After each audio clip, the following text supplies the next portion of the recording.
La nuit s'était abattue sur le South Side de Chicago, lourde et glacée, quand les sirènes de l'alarme brisèrent le silence comme une lame acérée déchirant l'air. Dans les rues désertes, les échos métalliques se répercutaient sur les façades fatiguées, réveillant un quartier habitué au chaos. Peu savaient alors que derrière le volant du camion numéro 47 se trouvait un homme qui ne portait pas seulement le poids de son casque, ni celui de la responsabilité des vies à sauver, mais bien aussi le fardeau secret d'une âme en guerre. Il s'appelait John Miller.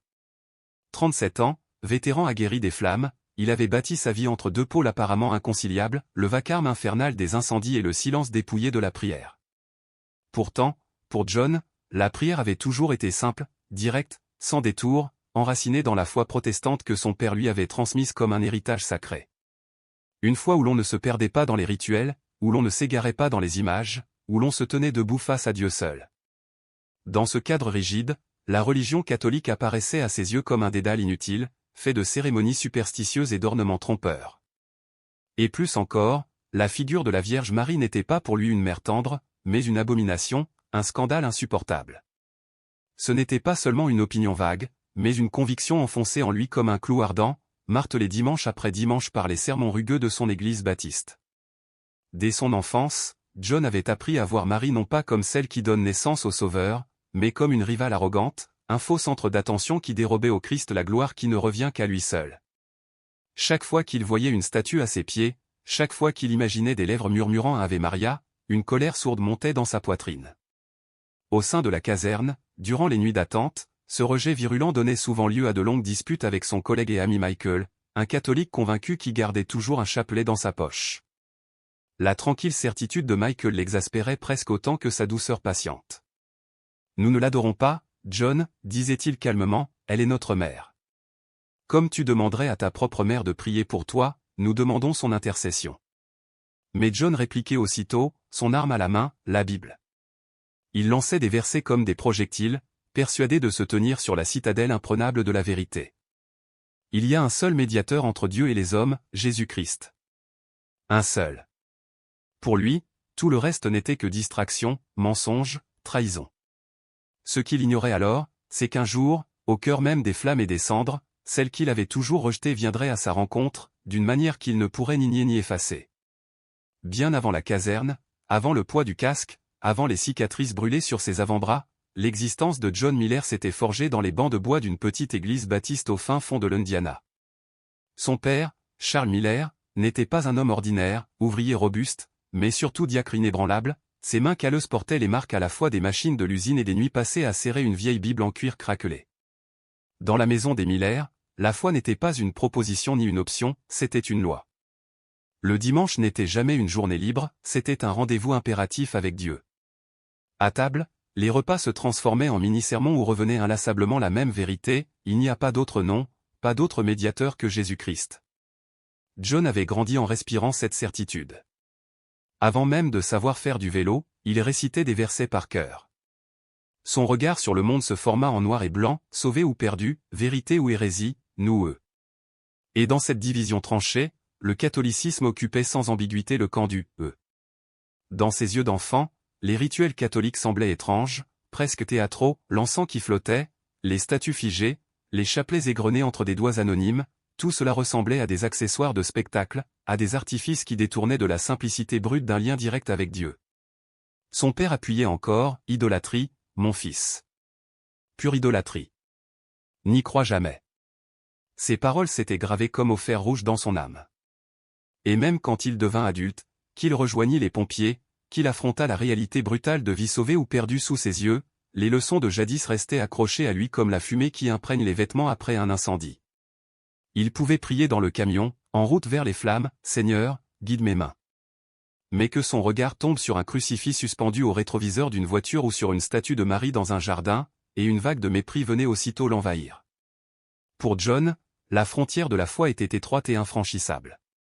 La franchir aurait signifié trahir Dieu lui-même. Ainsi, il s'accrochait à sa conviction que Marie n'était pas seulement inutile, elle était dangereuse. À ses yeux, elle incarnait le cœur d'une gigantesque tromperie, élevée par des traditions humaines à une place qui ne revenait qu'au Créateur. Chaque image d'elle, qu'il s'agisse d'une statue peinte devant une paroisse ou d'une médaille argentée au cou d'un voisin, crispait son estomac. Dans son esprit, tout cela n'était que pierre et métal parés de sentiments trompeurs. Il imaginait des foules à genoux devant du plâtre et de la peinture, et la colère montait comme une fumée noire. Comment ne voit-il pas, murmurait-il. Comment peuvent-ils échanger le Dieu vivant contre de la pierre et de l'argile?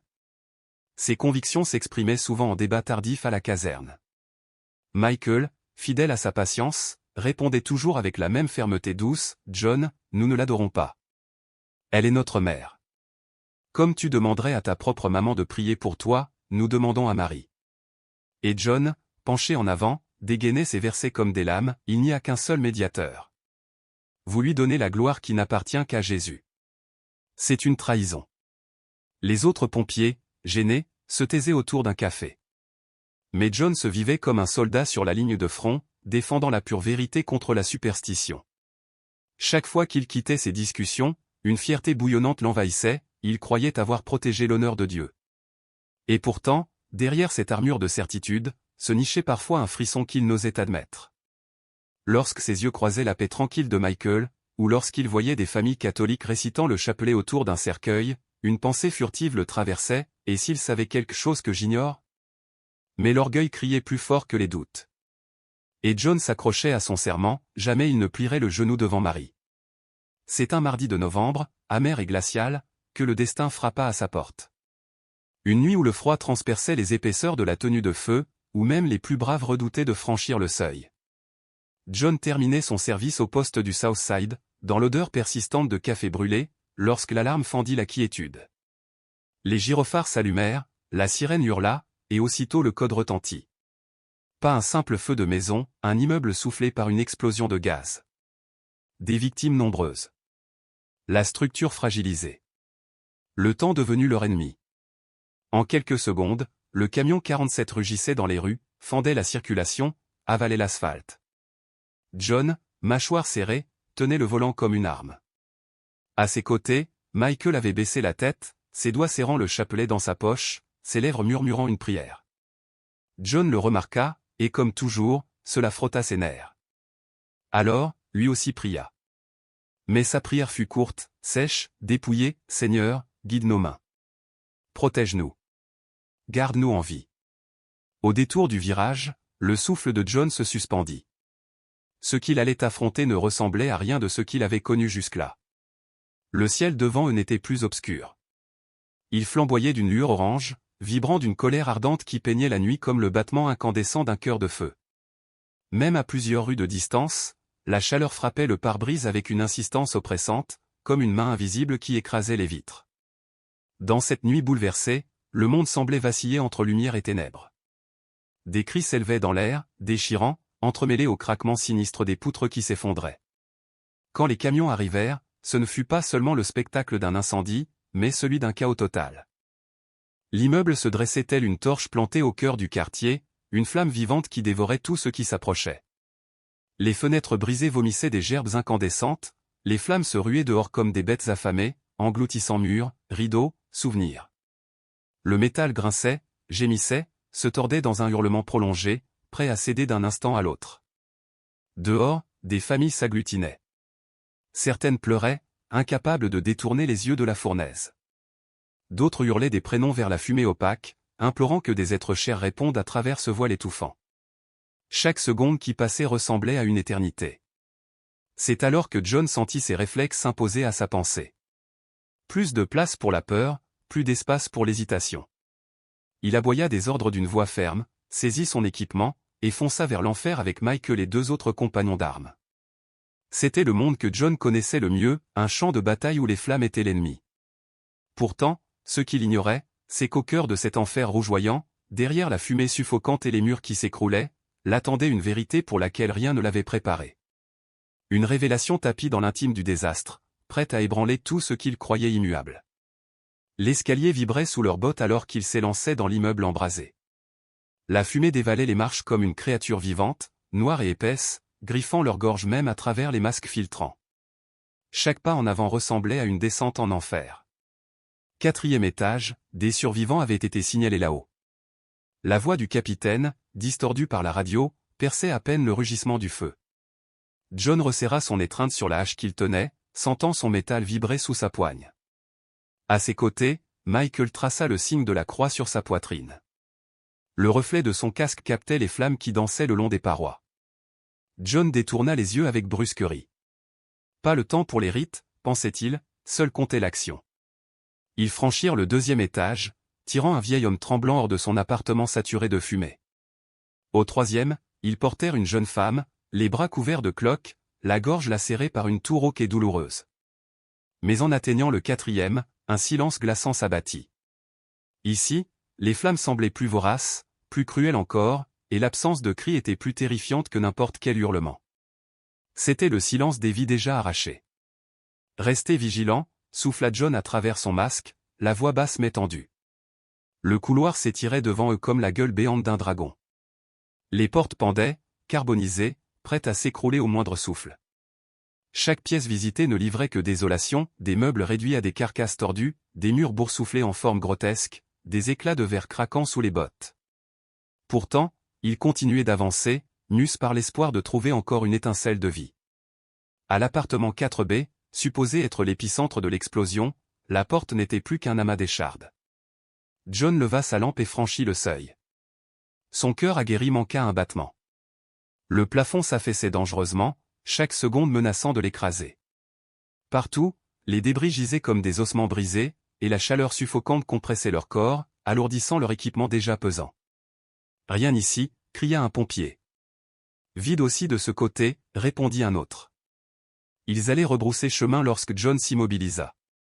Ses yeux venaient d'accrocher l'impensable. Au milieu du carnage, un coin de la pièce restait intact, comme si le feu lui-même avait reçu l'ordre de s'arrêter. 2 mètres carrés de murs demeuraient purs, immaculés, indemnes de toute morsure de flamme. Le souffle de John se bloqua.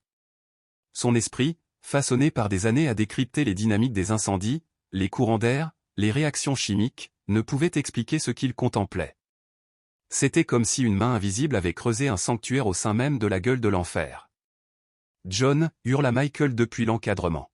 « Qu'est-ce que tu vois » Mais John ne répondit pas. Sa lampe avançait déjà vers l'impossible. Quelque chose l'appelait, une présence prête à bouleverser ses certitudes. Son faisceau se fixa sur le coin de l'appartement dévasté, et son souffle se coupa net. Tout autour, le décor n'était que ruines, murs noircis, meubles pulvérisés en cendres, structures métalliques rouges de chaleur. Pourtant là, dans ce recoin, la destruction semblait stoppée par une frontière invisible.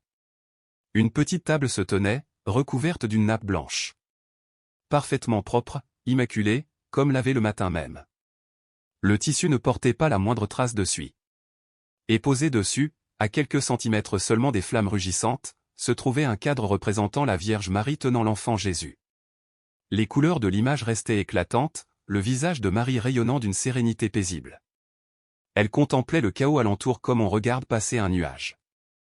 À côté, une Bible massive à la reliure de cuir demeurait intacte, ses pages vierges de toute brûlure. À ses côtés reposait un chapelet de bois, dont chaque grain brillait sous la lampe de John, reflétant les flammes comme s'il contenait sa propre lumière. John cligna des yeux, secoua la tête sous le masque. Non, ce n'était pas réel. Il devait y avoir une explication. Peut-être un courant d'air particulier, ou un hasard dans la propagation des flammes. Mais son esprit savait déjà, le feu avait tout dévoré sans discrimination. Tout sauf cet endroit. John.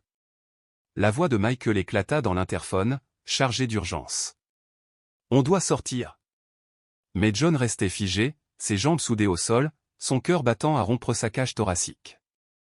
Tout lui criait de continuer, de fuir avant que le plafond ne s'écrase.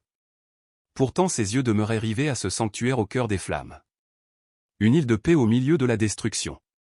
Pour la première fois depuis des années, il ressentit une émotion étrangère. Pas la colère. Pas la certitude. Mais un vertige plus dangereux, le doute. Alors que son esprit se débattait, un autre son perça le rugissement du feu. Au début, il pensa à un craquement du plafond ou au sifflement d'un gaz s'échappant. Mais non, c'était plus doux, plus fragile. Presque caché. Un cri ténu. Il tomba à genoux, dirigeant sa lampe sous la petite table autel. Le faisceau éclaira 2 silhouettes tremblantes, recroquevillées dans l'ombre. Son cœur bondit. 2 chats, l'un siamois, l'autre au pelage noir luisant, serrés l'un contre l'autre, les yeux grands ouverts et brillants. Leurs poils, gris de poussière, mais sans brûlure, sans égratignure. À moins d'1 mètre, un canapé n'était plus qu'une carcasse de ressorts tordus. Les murs, griffés de flammes, auraient dû tout réduire en cendres. Et pourtant, ces créatures fragiles respiraient, tremblaient, vivantes, épargnées. Michael, appela John, la voix brisée. Par ici. Michael accourut, sa lampe croisant la scène. Le croyant fervent demeura muet d'abord. Sa bouche s'entr'ouvrit, ses yeux allèrent de l'autel intact aux animaux blottis, puis revinrent au cadre de Marie. Enfin, il murmura un seul mot, semblable à une prière, Madre. John glissa ses bras sous les corps tremblants, les soulevant avec délicatesse. Les petits cœurs battaient contre sa poitrine. Ils ne résistèrent pas. Ils se levèrent dans la couverture ignifugée qu'il déploya, comme s'il l'attendait depuis toujours. Lorsqu'il se redressa, la scène s'imprima au fer rouge dans sa mémoire, le regard serein de la Vierge, la Bible sans brûlure, le chapelet étincelant, et, blotti dessous, 2 vies fragiles sauvées dans l'inexplicable refuge du feu. Dans le cœur incandescent de la destruction, 2 vies fragiles, improbables, avaient survécu, protégées comme par un mystère que nul ne pouvait expliquer. John Miller, pompier aguerri, homme formé à rechercher la logique, habitué à faire confiance aux lois implacables de la cause et de l'effet, se retrouvait bouleversé. Lui qui avait toujours trouvé son équilibre dans la rigueur de la raison, il vit soudain cette certitude vaciller en croisant les yeux tremblants des 2 chats qu'il venait de sauver des flammes. Comment expliquer qu'ils aient survécu dans ce brasier total, dans ce chaos où tout n'était que cendres, fer tordu et poutres consumées? Quelque chose ou quelqu'un les avait protégés, et pour la première fois de sa vie, John, cet homme qui avait toujours méprisé ce qu'il appelait une abomination la dévotion catholique à Marie, sentit son esprit chanceler à l'idée que ce qu'il avait rejeté depuis toujours venait peut-être de sauver les plus fragiles, les plus innocents, dans cet enfer de feu. Lorsqu'il ressortit enfin du bâtiment effondré avec son compagnon Michael, la nuit glaciale lui parut presque cruelle tant l'air vif mordait ses poumons. Autour d'eux, les sirènes hurlaient, les jets d'eau traçaient des arcs éphémères dans le ciel, et derrière les barricades, une foule de rescapés tremblait, les yeux grands ouverts entre l'effroi et l'espérance. Contre sa poitrine, enveloppés dans une couverture ignifugée, les 2 chats s'agitaient faiblement. Leur corps chaud et vivant était comme un rappel impossible de ce miracle qu'ils venaient de contempler. Soudain, une femme fendit la foule. Ses cheveux argentés encadraient un visage ravagé par les larmes et la suie. Elle paraissait trop frêle pour avoir repoussé les pompiers qui retenaient les habitants, mais rien ne l'avait arrêtée. Ses mains tremblantes se tendirent vers John, et sa voix brisée, nue de toute retenue, jaillit, « Mes petits, mes bébés, je vous en supplie. » John resta figé. Dans ses bras, les animaux s'agitèrent, et le chat noir poussa un faible miaulement qui fendit la nuit. Le cri de la femme devint un sanglot de soulagement. John abaissa la couverture et déposa doucement les créatures dans ses bras. Elle les serra contre sa poitrine comme si elle serrait 2 enfants rendus de la tombe, couvrant leur tête poussiéreuse de baisers désespérés. L'espace d'un instant, John voulut tourner les talons, disparaître dans l'ombre.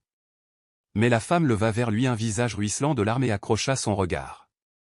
Alors, d'une voix douce mais ferme, chaque mot vibrant comme une lame traversant une armure, elle dit, « Je savais qu'ils seraient en sécurité. Parce que je les ai confiés à elle, à ma mère bénie. » John cligna des yeux, incrédule. Avait-il bien entendu? L'ancienne caressait les chats avec tendresse, et sa voix tremblait mais ne faiblissait pas, « J'ai prié quand le feu s'est déchaîné. J'ai dit, protège-les pour moi. » Et j'étais certaine qu'elle ne les abandonnerait pas, son regard brillait d'une foi plus dure que l'acier. Derrière elle, Michael, son compagnon de lutte, restait silencieux. Pas de triomphe, pas de sourire narquois. Seulement de la compassion, et dans ses yeux une question muette, « Est-ce que tu le vois maintenant ?» La mâchoire de John se crispa.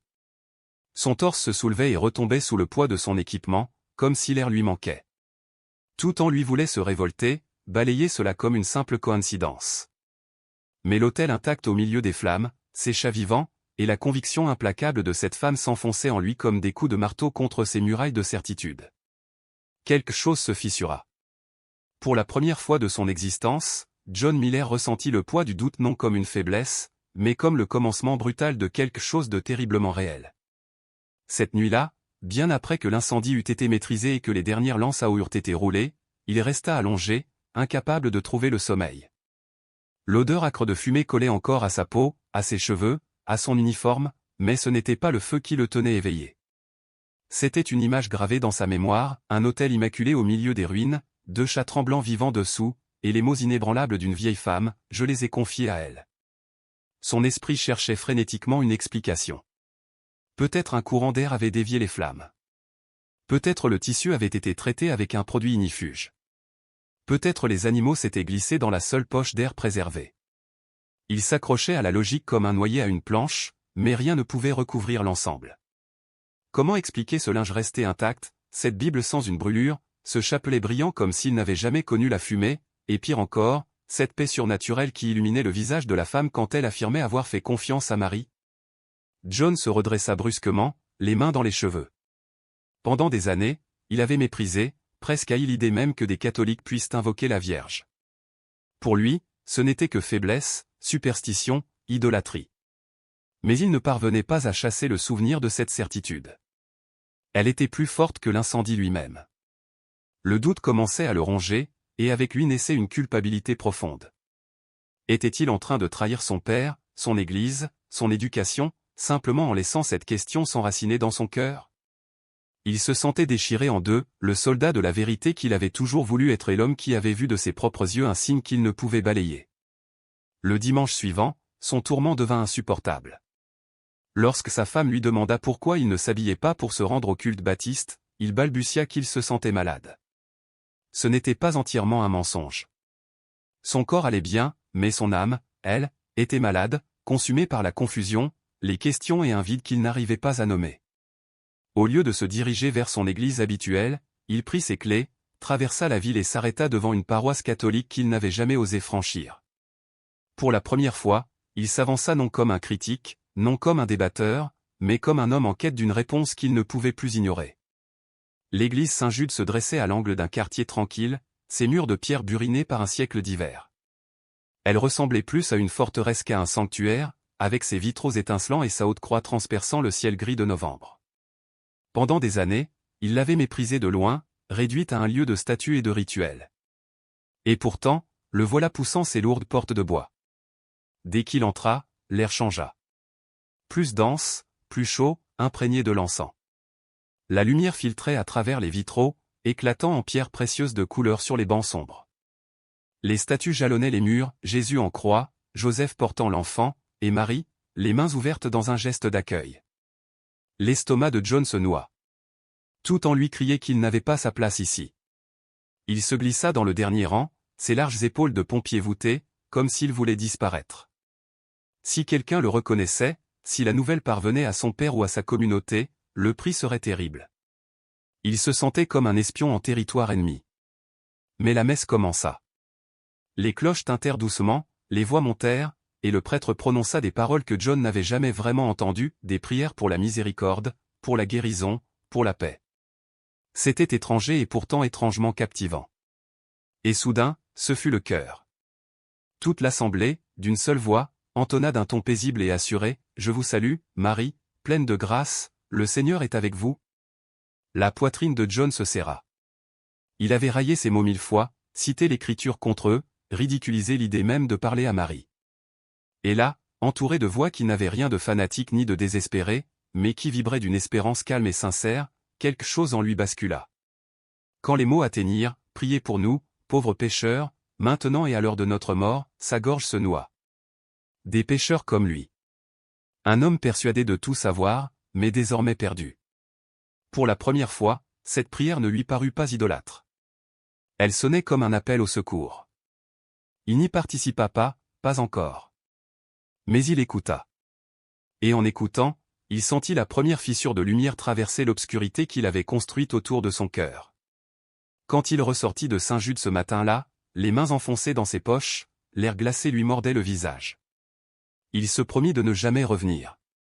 Et pourtant, le dimanche suivant, son camion était garé au même endroit, ses pas franchissaient le même seuil.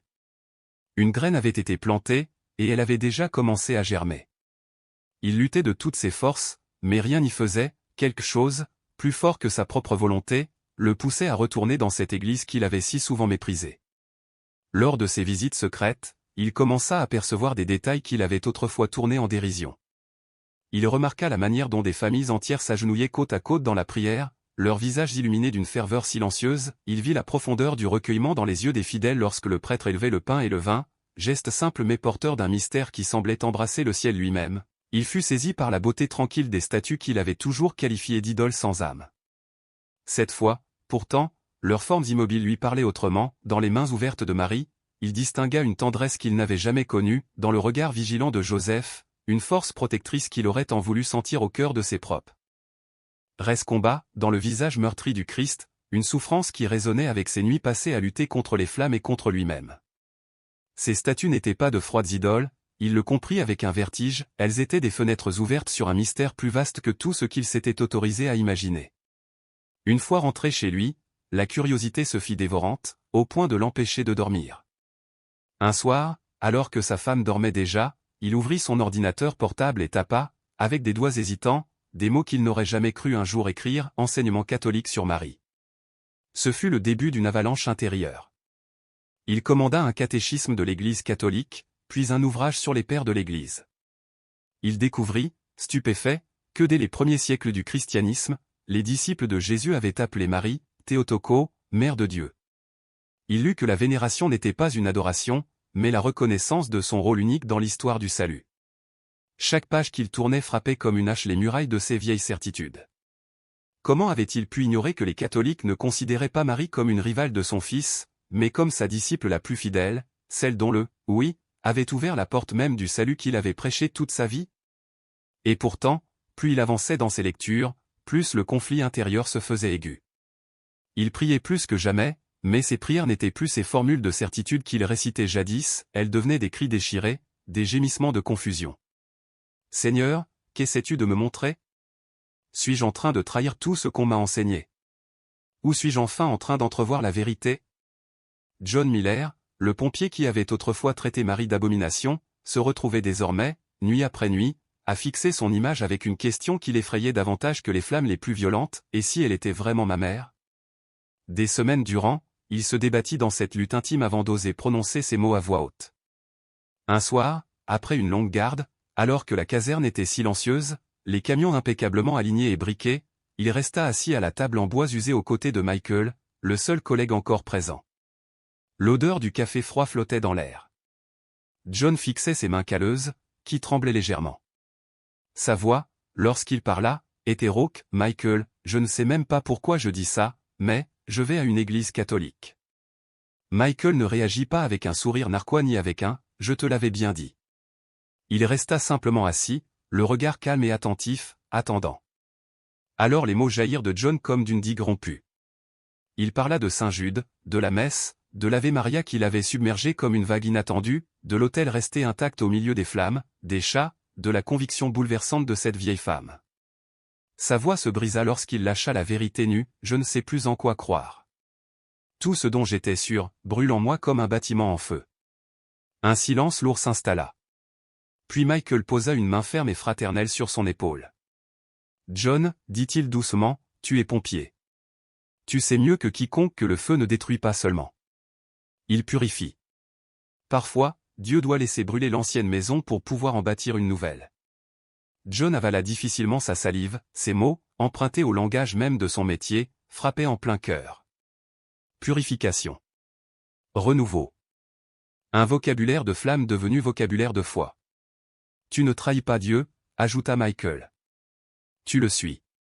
Peut-être pour la première fois, sans ton orgueil pour t'arrêter. John ne répondit rien, mais pour la première fois depuis des mois, un soulagement étrange l'envahit. Peut-être que le feu qui le consumait n'était pas sa perte, mais sa transformation. Fidèle à sa parole, Michael le présenta quelques jours plus tard au père Daniel, le prêtre de la paroisse Saint-Jude.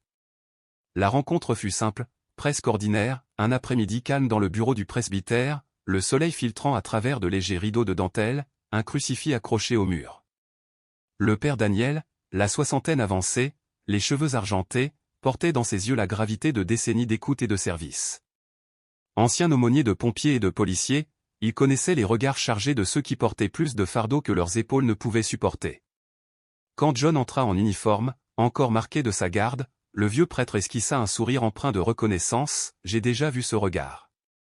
Tu portes bien plus que de la fumée sur tes épaules. » John se sentit ridicule, que pouvait-il bien dire? Pourtant, comme si une digue s'était à nouveau rompue, tout sortit. Son éducation baptiste rigide, son mépris pour le catholicisme, sa rage contre Marie, ses certitudes martelées, et puis, la nuit de l'explosion, l'hôtel épargné, les chars rescapés, la foi inébranlable de cette femme. Il parla de ses nuits blanches, de ses visites clandestines à la messe, de l'Ave Maria qui résonnait en lui longtemps après qu'il avait quitté l'église. Lorsqu'il se tut, la pièce resta silencieuse. Le père Daniel s'adossa, les mains jointes, laissant ses paroles flotter dans l'air. Enfin, il se pencha, sa voix basse mais ferme, « John, tu crois avoir vu un miracle cette nuit-là? » Peut-être que oui. Dieu agit au-delà de notre compréhension. Mais le plus grand miracle n'est pas qu'une image, une Bible et deux petites créatures aient survécu aux flammes. Il marqua une pause, plongeant son regard dans celui de John.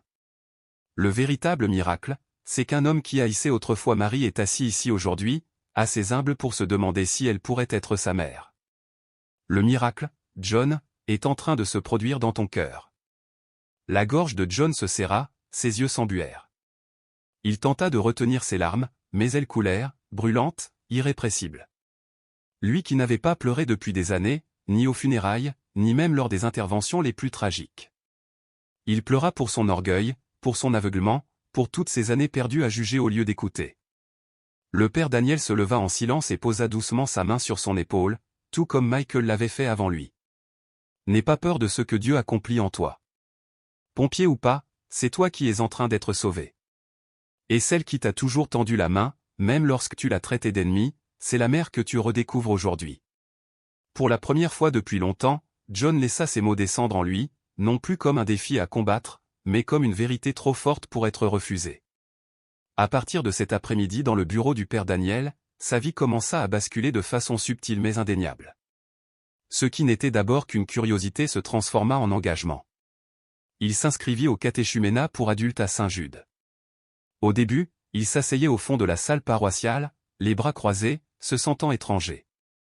Mais semaine après semaine, les murs intérieurs se fissuraient.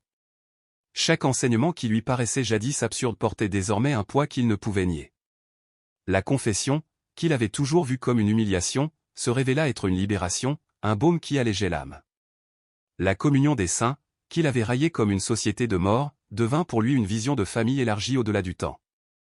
Et Marie, autrefois abomination à ses yeux, se dévoila comme une mère silencieuse qui l'attendait depuis toujours. Un soir, après une de ces séances, il se retrouva dans la cour de l'église, devant sa statue.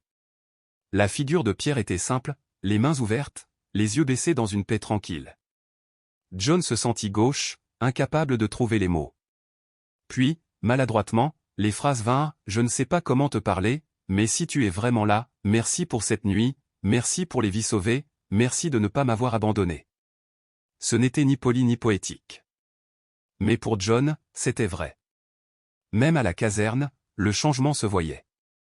Lui qui s'était moqué du chapelet de Michael commençait à poser des questions. Lui qui aimait débattre et contredire s'était mis à écouter. Ses collègues remarquaient sa nouvelle attitude, chuchotant entre eux que John paraissait plus silencieux, plus réfléchi. Une transformation avait commencé, non pas dans le vacarme d'un brasier, mais dans les braises lentes d'un feu intérieur que rien ne pouvait plus éteindre.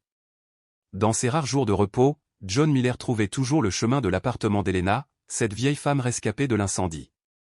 C'était elle que le destin lui avait placée sur la route le soir où les flammes menaçaient de tout réduire en cendres, et depuis ce jour, un lien mystérieux, presque indéchiffrable, les unissait. La communauté, touchée par son histoire, l'avait aidé à s'installer dans un petit logement modeste mais lumineux. Dans son salon, Helena avait soigneusement reconstitué le même petit hôtel qui l'accompagnait depuis toujours, la Bible posée avec respect, le vieux chapelet usé par tant de prières, une image de la Vierge Marie placée au centre, et, à ses pieds, deux compagnons inattendus, les qu'elle avait recueillis et baptisés du nom d'Ange et Grâce. Leur doux ronronnement emplissait la pièce comme une respiration rassurante, une promesse silencieuse que la vie pouvait renaître même après la fumée et la douleur. Chaque fois que John franchissait le seuil de son appartement, Helena l'accueillait avec une étreinte pleine de chaleur, ses bras frêles mais étonnamment forts, comme si elle cherchait à transmettre toute la tendresse d'une mère à ce fils qu'elle n'avait pas enfanté. Elle lui murmurait toujours la même phrase, « La Sainte Mère t'a choisi ». Ces mots troublaient John, car ils mettaient en lumière une vérité qu'il craignait d'affronter. Pourtant, malgré la gêne, une part intime de lui savait qu'elle avait raison. Dans une petite ville, les nouvelles circulent plus vite que le vent. Très vite, on sut que John, le pompier autrefois si certain de sa foi baptiste, fréquentait désormais l'église catholique. Un dimanche, son père remarqua l'absence de son fils dans leur banc familier, là où 3 générations de Miller avaient prié. Le silence qui suivit pesait plus lourd qu'un jugement. La semaine suivante, les chuchotements avaient déjà enflammé le quartier. John Miller, celui qui connaissait la Bible par cœur et citait les Écritures avec une assurance tranchante, s'agenouillait maintenant dans une paroisse catholique. Le premier affrontement eut lieu à la table familiale. Son père, homme de conviction rigide, posa sa fourchette, planta ses yeux dans ceux de son fils et dit d'une voix ferme, presque douloureuse, « Fils, je t'ai élevé mieux que cela. Tu t'inclines devant des idoles. Tu sais ce que dit la Bible à ce sujet. » Les paroles, comme des coups répétés, firent se contracter la poitrine de John. Elles résonnaient en lui comme un écho cruel de ce qu'il avait lui-même prêché autrefois, lorsqu'il dénonçait avec fougue ce qu'il croyait être superstition et tromperie. Il sentit monter en lui l'envie de se défendre, d'argumenter, d'exposer les découvertes faites dans les écrits des pères de l'Église, de citer les passages de théologie qu'il commençait à assimiler. Mais au lieu de tout cela, il prononça une phrase simple, nu, sans protection, « Papa, je n'adore pas des statues. J'essaie seulement de suivre le Christ plus pleinement que je ne l'ai jamais fait. » Le visage de son père se transforma alors, et ce qu'il y vit le blessa plus profondément que toutes les flammes rencontrées dans sa carrière. Ce n'était pas de la colère, mais une peine immense, comme si son fils venait de trahir l'héritage même de leur famille. Au poste de pompier, la nouvelle n'éveilla pas moins de réactions. Certains collègues se contentaient de plaisanter, le surnommant « le converti catholique » avec un sourire narquois. D'autres, mal à l'aise, s'éloignaient, comme si sa décision était contagieuse. Quelques-uns, intrigués malgré eux, posaient des questions à moitié sérieuses, mais leur regard trahissait une curiosité sincère. John encaissait en silence, mais chaque remarque laissait une trace. Chez lui, l'épreuve prenait un autre visage. Une nuit, son épouse, les bras croisés, lui dit « Tu as changé. Tu ne pries plus avec nous de la même manière. J'ai l'impression que tu t'éloignes. » Ces mots lui percèrent le cœur. Il aurait voulu crier qu'il priait plus que jamais, qu'il vivait désormais une intimité brûlante avec Dieu. Mais comment expliquer l'inexplicable? Comment dire que la femme qu'il avait un jour considérée comme une abomination l'avait en réalité conduite à une foi plus ardente que toutes celles qu'il avait connues? Chaque pas vers l'Église catholique semblait l'éloigner du monde familier, de ses repères, de son héritage. Et pourtant, à travers les blessures du rejet, une paix douce et ferme commençait à s'ancrer en lui, comme une encre invisible qui scellait définitivement sa nouvelle appartenance. Car au plus profond de son âme, John avait compris une vérité que ni son père, ni ses amis, ni même son épouse n'arrivaient encore à discerner. Il ne perdait pas la foi. Il la trouvait.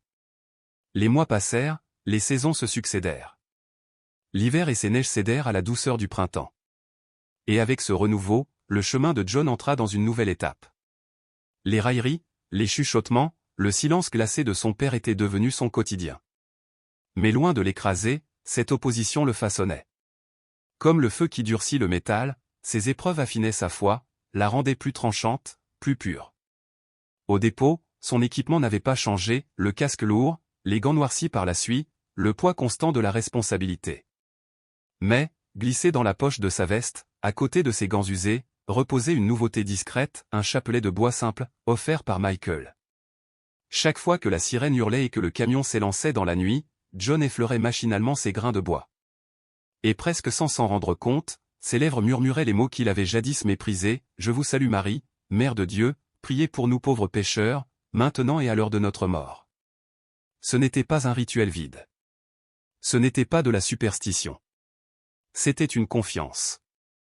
Une confiance que, dans la fournaise des flammes, sous les murs menaçants de s'écrouler, au bord même de la mort, la prière d'une mère pouvait le couvrir comme un manteau. Au printemps 2025, John se tint à nouveau dans l'église Saint-Jude. Mais cette fois, il n'était pas un simple visiteur assis au fond, hésitant et caché. Il se tenait à l'avant, agenouillé parmi des dizaines d'autres, prêt à recevoir le baptême et la confirmation. L'eau coula sur son front, l'huile sainte marqua son visage, et pour la première fois de sa vie, il eut le sentiment d'être vraiment chez lui. Le soir même, il retourna voir Helena.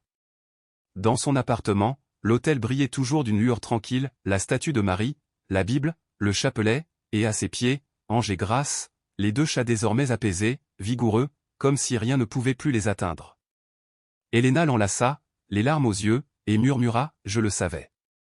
La Sainte Mère n'a pas seulement protégé ses créatures cette nuit-là. Elle te protégeait toi aussi. » Cette fois, John ne résista pas. Il accepta ses paroles. La nouvelle de sa conversion continuait de diviser. Certains le traitaient de traître, d'autres de naïf. Son père ne comprenait toujours pas. Mais John n'avait plus besoin de leur approbation. Car sa foi n'était plus érigée sur l'orgueil ou sur des disputes théologiques. Elle reposait sur une grâce imméritée, reçue comme un don. Chaque jour, il continuait à affronter le feu, à porter le poids de vie fragile entre ses mains. Mais il n'était plus seul. Dans les silences entre deux sirènes, il sentait une présence maternelle qui l'enveloppait, le guidant toujours vers son fils. Ainsi, l'homme qui avait un jour déclaré que Marie n'était qu'une abomination portait désormais son nom sur ses lèvres dans les moments les plus dangereux de sa vie. Un pompier qui avait traversé les flammes avait découvert une vérité paradoxale, parfois, les incendies les plus redoutables ne sont pas ceux qui consument les maisons, mais ceux qui dévorent l'orgueil et ne laissent derrière eux que l'or de la vérité. Et cette vérité était simple, lumineuse, indestructible, une mère n'abandonne jamais ses enfants. Pas dans la fumée, pas dans les cendres, pas même dans la nuit la plus obscure.